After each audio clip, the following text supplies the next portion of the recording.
casa. Quédate en casa. Arquitecto Julio Devido, muy buenas tardes. Enrique, muchas gracias.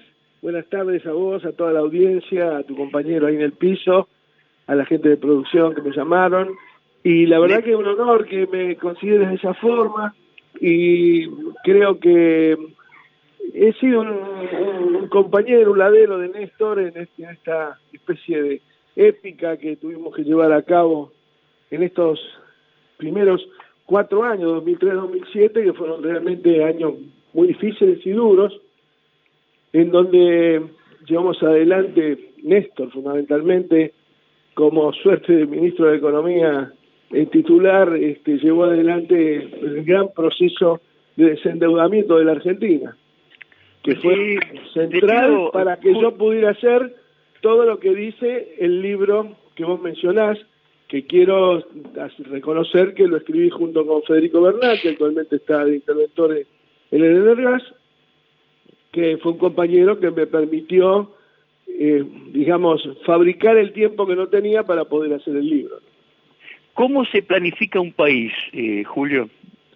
Mirá, un país se puede planificar cuando tiene vocación soberana e independiente. Cuando el país deja de ser soberano e independiente, la planificación huelga porque se hace en otro lado.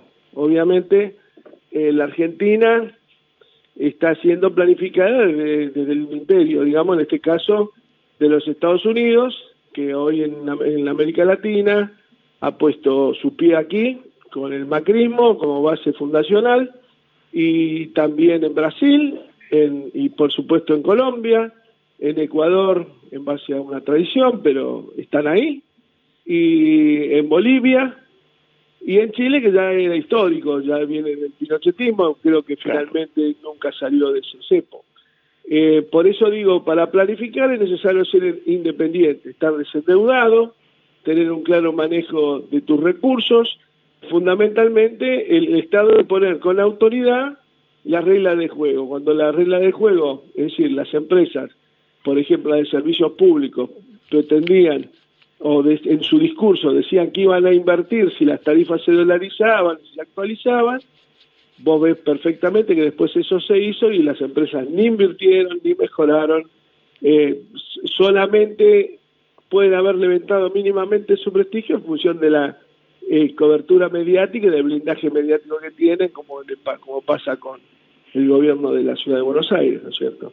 Así que Néstor tenía vocación de un país independiente. Ustedes estaban hablando del fútbol, fíjate vos que cuando salió Fútbol para Todos, no sé si estaban hablando específicamente de Fútbol para Todos, pero cuando salió Fútbol para Todos, paralelamente Néstor o Cristina en este caso nos empujó rápidamente a tener la televisión digital abierta, salía la ley de medios, eso era planificar, había independencia informativa, había democratización en este caso de un deporte tan popular como el fútbol, un espectáculo tan popular como el fútbol en la Argentina, y había planificación porque el país era soberano e independiente, estaba desendeudado. Cuando vos te endeudás, perdés capacidad de acción, que es lo que nos vemos que está pasando ahora, y sobre todo si la deuda la tomó un gobierno corrupto como el de Macri, que está tan blindado en todos los términos, porque el propio gobierno actual, lamentablemente, un gobierno que fue votado como nacional y popular, le ha tirado al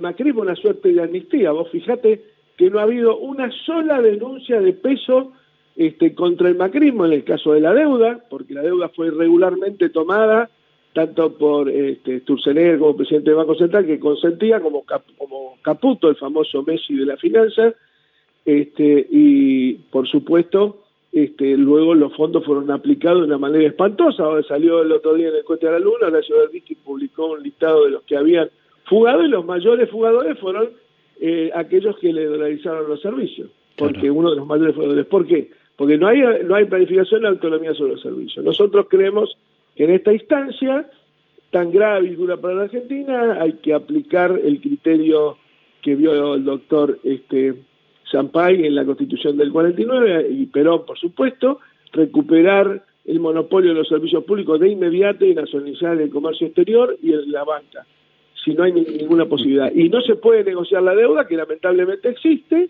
no se puede negociar la deuda sin dos pilares fundamentales que Néstor jamás hubiera obviado. Sin denunciar a los que la tomaron, no solamente por la forma en cómo la tomaron, sino por cómo aplicaron los fondos, que los fondos se aplicaron para fugar los dólares. Hoy, el pueblo argentino pagó las tarifas en dólares, esos dólares se fugaron al exterior y luego volvieron en préstamo para fugar lo que les quedaba. Y ahora nosotros, además de haber pagado las tarifas en dólares, tenemos que pagar la deuda. Y además de la deuda, absoluta. Claro, y ahora además estamos pagándole, nos enteramos, el sueldo al directorio de la Nación, al directorio de Clarín, al directorio de Techín, que son todas empresas que han fugado. Y otro día escuchaba al ministro Culfa decir, no, bueno, a partir de ahora no van a poder fugar.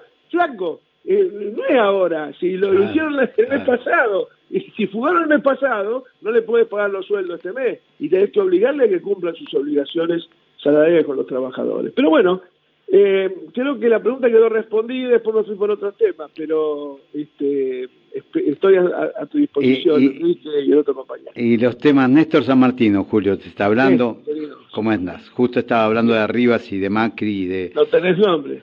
No tengo nombre, ¿no?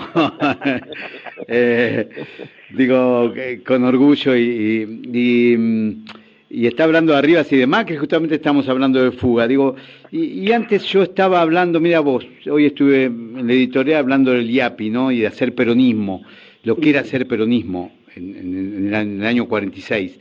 Sí. Y lo que es comercializar y cómo manejar este tema del dólar que nos complica tanto para poder salir de algunas cuestiones. Pero también hablé en algún momento de lo que es la mafia y por qué van a buscar a alguno de aquellos que hicieron algunas cuestiones y por qué los metieron presos y todo lo demás. ¿Por qué crees que te fueron a buscar a vos? Por lo que dice el libro. Claramente, por haber hecho los satélites, por haber estado haciendo el vector tronador, por querer recuperar la ciencia y la tecnología con ciencia aplicada, porque si no hay ciencia aplicada, la ciencia y la tecnología no es no más ni menos que un ejercicio masturbatorio. Entonces el país necesita que nuestros investigadores diseñen, que nuestros creen, imaginen, pero además que puedan aplicarlo y llevarlo a la realidad, como hicimos nosotros con los satélites, con el sistema de prueba de los satélites. Vos sabés que el primer satélite que hicimos, tuvimos que hacer toda la prueba de vibraciones, de sonido y demás en Brasil, porque acá no teníamos elementos para probar, maquinaria para probar. No solamente que los construimos, sino que además fueron diseñados por el INVAP, que son de Ciencia y Tecnología Argentina, y además el Ministerio de Planificación era socio, el Estado argentino, el Ministerio de Planificación, era socio del INVAP en la fábrica que probaba los satélites y además tenía otra serie de aplicaciones en materia de ciencia y tecnología. Todo eso Macri lo cerró, el Estado se fugó de esos proyectos. Hoy tendríamos que estar construyendo 2 centrales nucleares más. Claro. Tendría que estar terminándose. Eso es trabajo para la ciencia y la tecnología argentina. Lamentablemente, no solamente la demora en que se hizo, sino que el mundo va adoptando otro tipo de prevenciones, otro tipo de concepciones en materia de generación energética. La caída terrible de los precios del petróleo indica que el mundo está buscando otras fuentes de energía, y el avance de la ciencia y tecnología claramente indican que ya cuando tomemos la decisión de hacerla a las centrales, pasó el momento. Y mientras nosotros decimos eso, Francia tiene 86 en funcionamiento, Estados Unidos creo que tiene 70, 80, claro, y nosotros quedamos, bueno, China, Rusia, Corea, un montón de países tienen plantas de generación, nuclear. Y se nos pasó el cuarto de hora, ¿te das cuenta? ¿Quién nos paga eso? ¿Dónde están las denuncias que se hicieron por haber parado los proyectos? Entonces, hay algo que está faltando, hay algo que la gente votó que el gobierno no está cumpliendo. Y yo creo que esto es un llamado de atención. No quiero hacer una oposición cerril porque no es mi voluntad, claro. Ideológicamente estoy en esa actitud, pero me parece que no hay políticas claras han eliminado el Ministerio de Planificación porque justamente solo planifican los países independientes y soberanos. Entonces no es que Debido era malo, que Debido era corrupto, como me han dicho y demás, por haber hecho todos estos proyectos. además con causas armadas, que está saltando todos los días un problema nuevo o una evidencia nueva en la causa de Dolores, de que han sido todas estigmatizaciones y una persecución horrible, sino que además tampoco estamos denunciando a aquellos que debieron hacer las cosas bien y no las hicieron, y otras que no debieron haber hecho y las hicieron, y después que las hicieron además se robaron los resultados. Mirá qué distinto sería el país hoy si los 60.000 millones de dólares que dio el fondo estuvieran en caja, claro, y no se hubieran vuelto a jugar. Claro, yo sabes que digo, Julio, que en 4 años ellos hicieron rápidamente lo que creían que había que hacer, o lo que les convenía que había que hacer, rápidamente, tomaron decisiones, y a nosotros es como que rápidamente nos está costando en estos momentos, no sé si será por tener el eje en la pandemia, pero tomar las decisiones que tengan que ver con las cuestiones que acomoden la vida de la gente muy rápidamente también. ¿Por qué crees que esto está pasando? Y porque no hay un proyecto de país independiente, creo que, y no hay un respeto al voto popular. El voto popular a ver, vos querés que Fernández no tienen un proyecto de país yo creo que independiente. Son dos cosas distintas. El presidente es el que tiene la facultad de llevar adelante estas cosas y no lo está haciendo.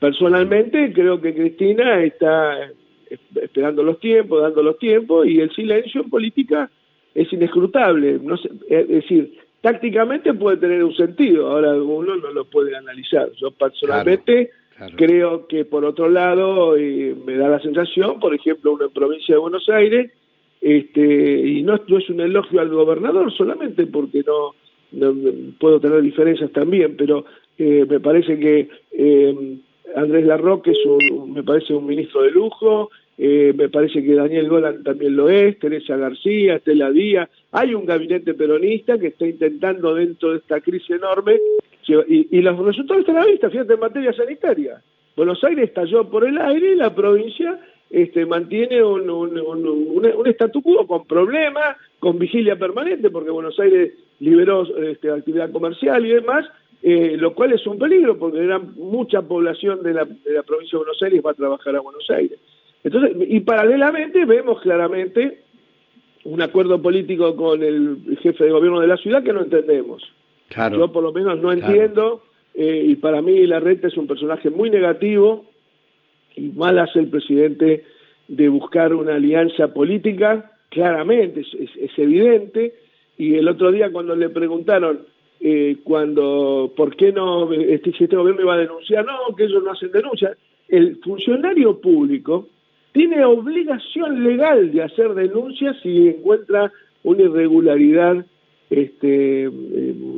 administrativa o penal en la gestión que lo antecedió. Uh-huh. No es que ¿Vos pudiste hablar de este tema? Política no es una opción hacer o no hacer la denuncia. Sí, Fíjate vos que en estos días la causa de Dolores vuelve a tener, vuelve a salir a la luz un circuito de dinero que tenía, porque no era solamente la tarea de inteligencia y de estar al servicio del lawfare, como lo han hecho, sino también era realmente una estructura de corrupción en donde estaban involucrados periodistas, una serie de diputados, sí, y el propio presidente de la Nación, el actual procurador general de la ciudad de Buenos Aires, Maike, era uno de los, que lo dijo la doctora Figueroa, o lo dio a entender, porque no lo dijo con todas las letras, pero lo dio a entender. Bueno, me da la sensación que no hay una claridad, y que esa presencia de Larreta, esa suerte de juego de decirle, bueno, si él tiene presiones, nosotros lo vamos a ayudar. Creo que el discurso de Máximo el otro día en el Congreso fue muy bueno, pero cuando dice lo de Larreta, no lo entiendo, porque al otro día Larreta me contestó, yo no tuve ninguna presión. Eso está mal. Nosotros tenemos, dicen, este es un gobierno de coalición. Yo lo que pido que me expliquen, sacando el partido del presidente de la Cámara de Diputados de Massa, Partido Renovador, ¿cuáles son los otros partidos que hay a los que hay que consultar, que tengan tal envergadura como para consultarlo. El Partido Comunista los apoyó. Yo no creo que ni que lo saben, porque no hay ningún funcionario de ellos. Y bueno, el Partido del Nuevo Encuentro, el Sabatella creo que está en la parte del medio ambiente. Pero, digamos, con Sabatella uno no puede decir que es un hombre de una coalición política. El Sabatella es un hombre de este proyecto, de este frente, pero no es un hombre que va a entorpecer política. Sí, a la vez ideológicamente el peronismo es el que... no le está pidiendo al presidente que se junte con la claro. Reta, ni el Partido Comunista tampoco, y la verdad que yo a Massa tampoco lo he escuchado ponderar esa relación. A mí me preocupa mucho, porque además quiere mostrar a la ciudad de Buenos Aires como un proyecto exitoso y es un desastre. Porque el primer cimbronazo que hubo, que fue esta pandemia, es el peor gobierno de todo el país en resultados. Bueno, yo creo que... Y después voy a decir, no, porque la gente que vive en Buenos Aires viajaba al exterior. Y bueno, ellos promovieron la caída del cepo, ellos promovían que la gente viajara. Bueno, y la peste la trajo esa gente, los que ahora salen a cacerolear ante cualquier estupidez, como que viene el comunismo, cualquier idiotez que se les ocurra, o que les influyan desde los medios monopólicos, a los que además encima les pagamos los sueldos. Una locura. Claro. Julio, yendo un poco para el lado del tema del aparato legal, que no me gusta decirle justicia, que no se lo merece. ¿Cómo está su amigo el ingeniero David Cohen? ¿Sigue libre? Está procesado, sí, está en libertad. Sí. O sea que él está libre y usted está preso. No, solamente, bueno, yo ya no estoy preso, solamente sigo procesado, igual que él, pero perseguido, porque evidentemente las contemplaciones, los plazos, los términos que tiene la justicia para con el perito Cohen, no los tiene con ninguno de nosotros.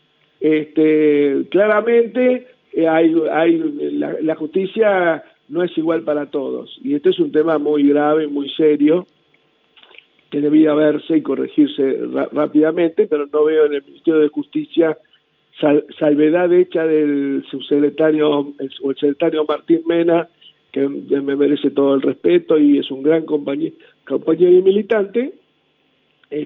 No veo en la ministra Lozardo la vocación de aclarar absolutamente nada de todo lo que pasó en la justicia en todo este tiempo. Decir que la justicia misma lo va a proveer y lo va a resolver es una mentira. Y la reforma judicial es otra, porque en definitiva quitarle más o menos poder a Comodoro Pi, que no le quita ni le agrega, lo que está en Comodoro Pi va a ir al otro lado y van a seguir haciendo daño, porque el problema es el lawfare, no Comodoro Pi. Comodoro Pi es una consejería de la oficina, el lawfare, ¿no? ¿Viste? No, la cuestión no pasa por los lugares o por el sitio, ¿viste? Lo mismo que ustedes en el programa comentan una gafa o lo que fuera y todos digamos, Radio Web, sería injusto, es decir, la radio del medio por el que ustedes salen, no. Está en una radio que, por cierto, escuché muchísimo cuando estaba detenido, porque a la mañana estaba el destape, y bueno, siempre había algún programa interesante para escuchar. Y ahora veo con alegría que están ustedes ahí. Ahora, permíteme una cosa, usted que está más de cerca en el tema, ¿por qué eligieron a un ingeniero que, si no me equivoco, o es un homónimo, era presidente de un colegio de ingenieros, ¿no? O sea, no era un perejil cualquiera. Mira, sé que él pertenecía a un colegio de ingenieros que habían pedido que le caducara la matrícula, pero el daño está hecho. Claro, por supuesto.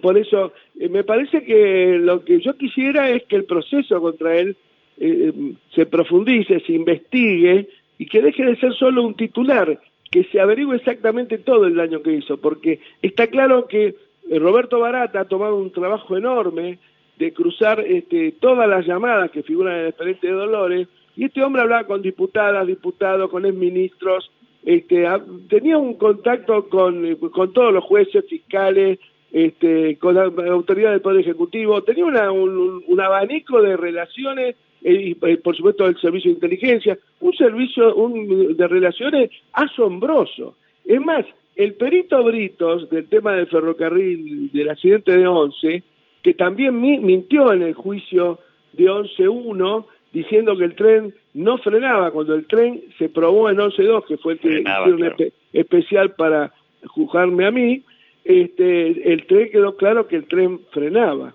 O sea que si hubo un error fue del motorman.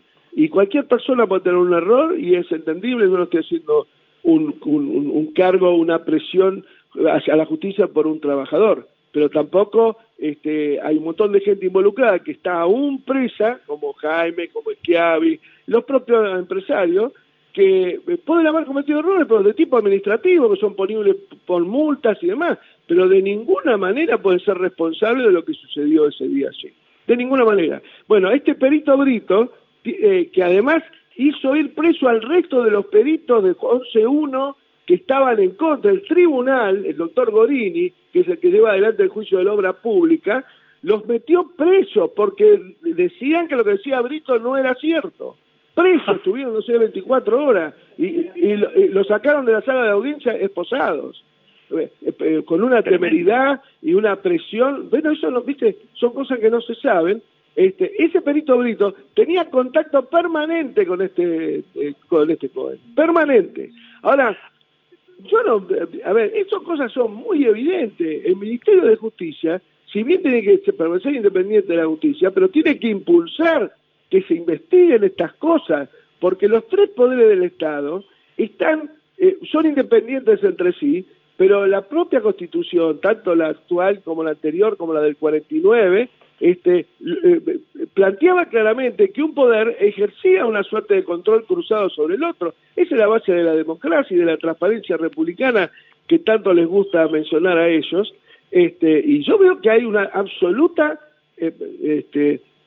paralización en la investigación de aquellas irregularidades y mucho menos en denunciar los delitos y colaborar con los elementos que le hacen falta al doctor Ramos Padilla por investigar la causa de Once, que tanta luz traería sobre toda esta mugre. O sea, por un lado, sobre lo anterior hay una suerte de amnistía, es decir, y no lo llevo solamente al plano de la justicia, dice, bueno, le vamos a pagar los sueldos a Clarín y a Techín, no importa que se la llevaron antes, pero ahora no se la pueden llevar más, pero por favor, hay que ser muy ingenuo. Bueno, un ministro diciendo eso, pareciera que fuera un ministro del Reino de Suecia, por favor.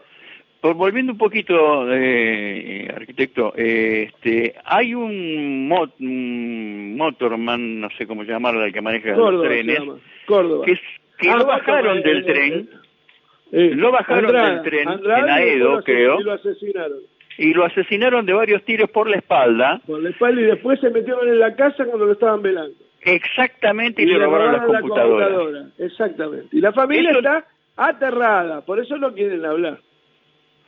Eso no se investigó tampoco. No se investigó. La muerte de Andrada no se investigó. Y hasta que no se investigue la muerte de Andrada, yo les digo, lamentablemente, a los familiares de los fallecidos y demás, hasta que no se aclare la muerte de Andrada, no va a haber luz sobre lo que pasó allí. Tremendo. El expediente está en Ituzaingó, en un juzgado, no sé si federal o provincial. Porque fue un hecho provincial, fue un asesinato de un jugador de la provincia de Buenos Aires. Habría que, tantos fiscales que les gusta ir a los programas de televisión y hablar de fantasías y de que están investigando el aumento de precio de las cosas, yo les diría que vayan a investigar el asesinato de Andrada, que está vinculado a un delito federal, ¿no? Entonces, en vez de recorrer la góndola del supermercado, que haría muy bien el recorrerla de todas maneras, que vayan e investiguen ahí. Sería muy bueno. Los fiscales tienen independencia para ir a verlo, pero que cuando haya un nuevo procurador lo hagan y no sean parciales y no tengan la vara de la justicia larga por un lado y corta por el otro. Particularmente, deseo claramente de que finalmente se hagan las denuncias contra los terribles delitos que contra el pueblo argentino consumó el macrismo, y no es cuestión de decir, bueno, borrón y cuenta nueva, porque eso se intentó hacer muchas veces con los crímenes de la dictadura, y ustedes saben muy bien que hasta que no vino Néstor Kirchner no hubo justicia.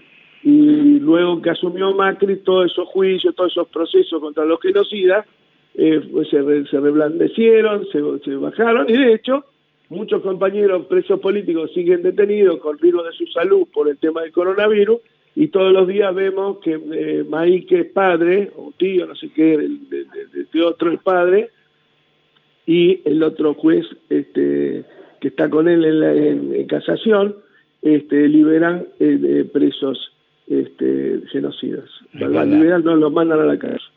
Julio, Y nadie dice nada, nadie dice nada. Yo espero que el propio gobierno, el otro día, más no viene, hicieron una campaña monstruosa, y aprovecho este reportaje, el primero que hago en este momento, sobre ese tema.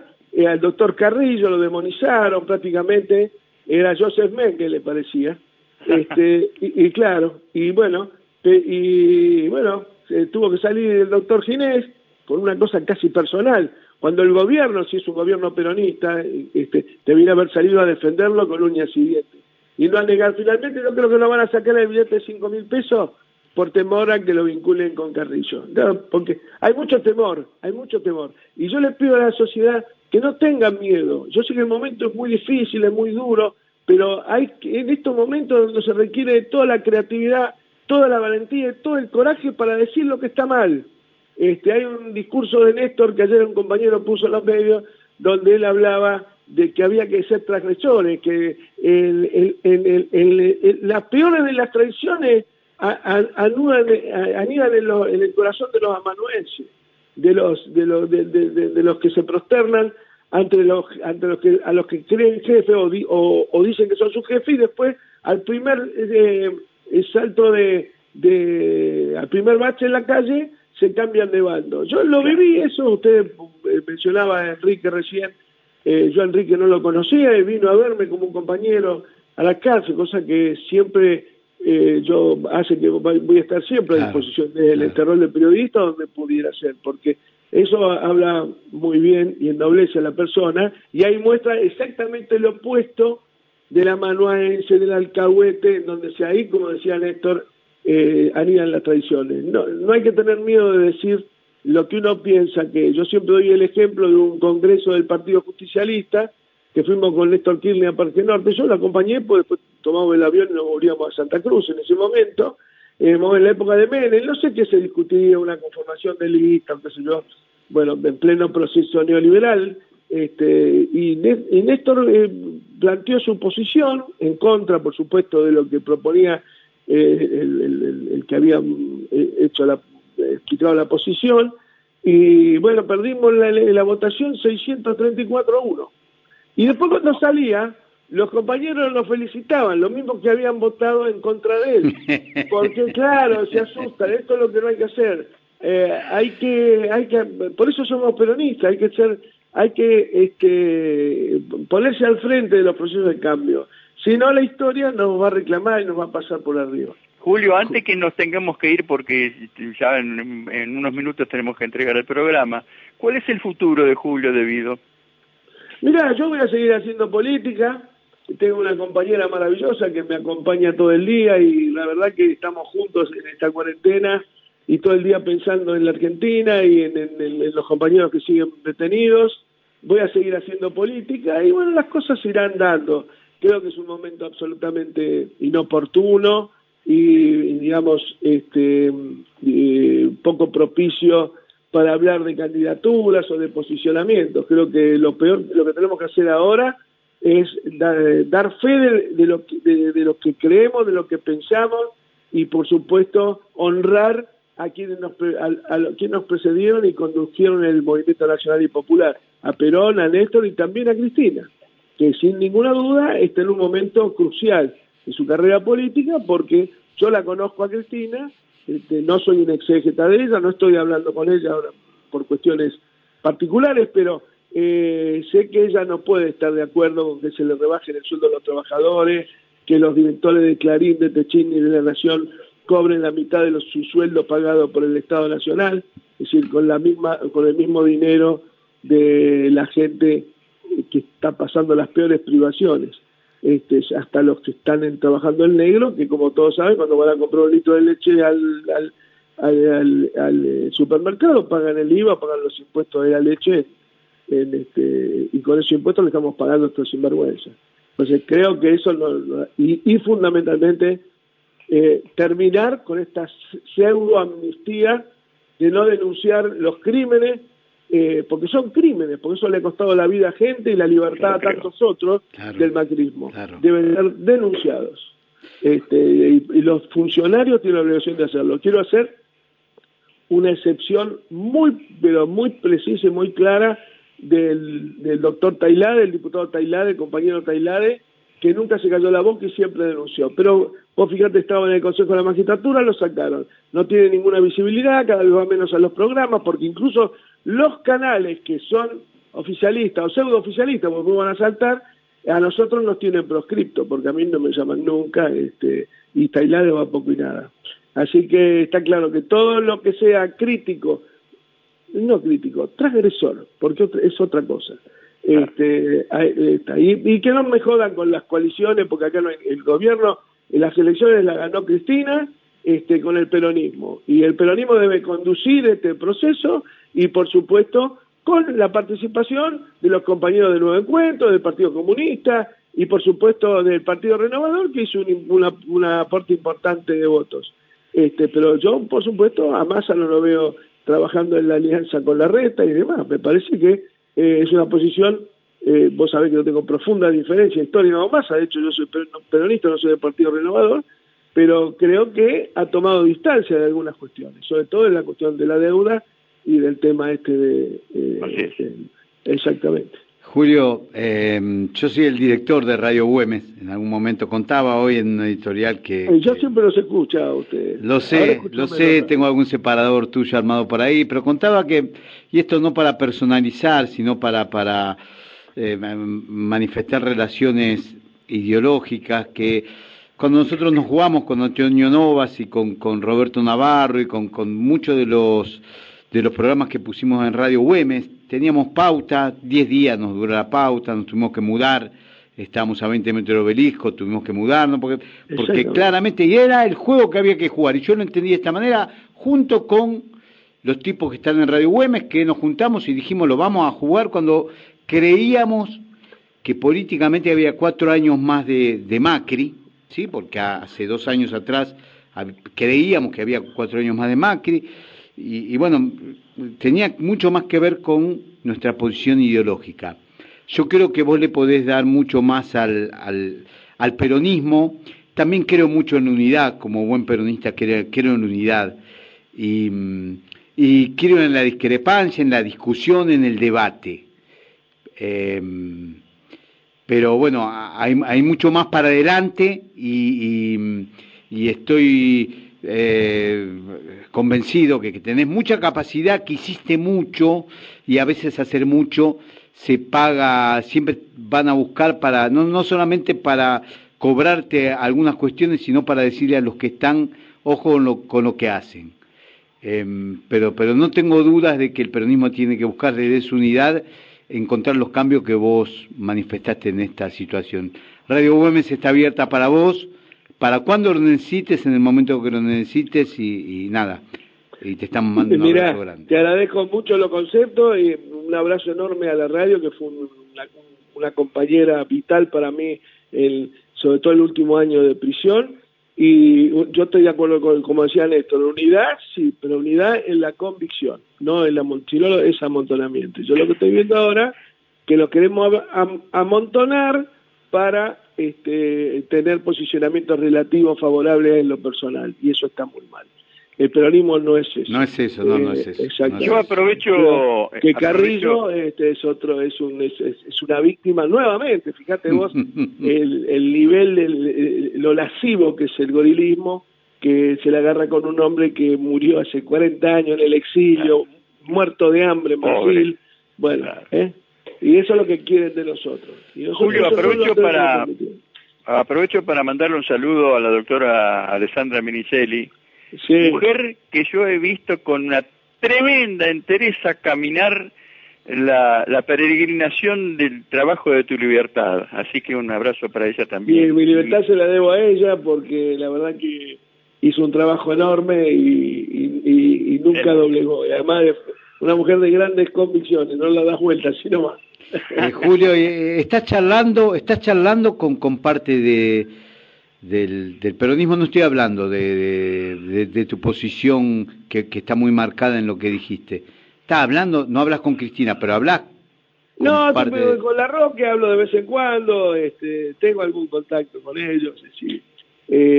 No estoy totalmente vinculado con Gildo Infran, es un compañero de todas las horas. Vos sos un tipo de tuviste mucho poder, participaste sí. activamente de la vida de los cambios que se produjeron en Argentina y esos espacios, de qué manera los estás aprovechando. No, estoy trabajando mucho y sobre todo recibo mucho apoyo de ellos cuando salgo en los medios, digo algunas cuestiones.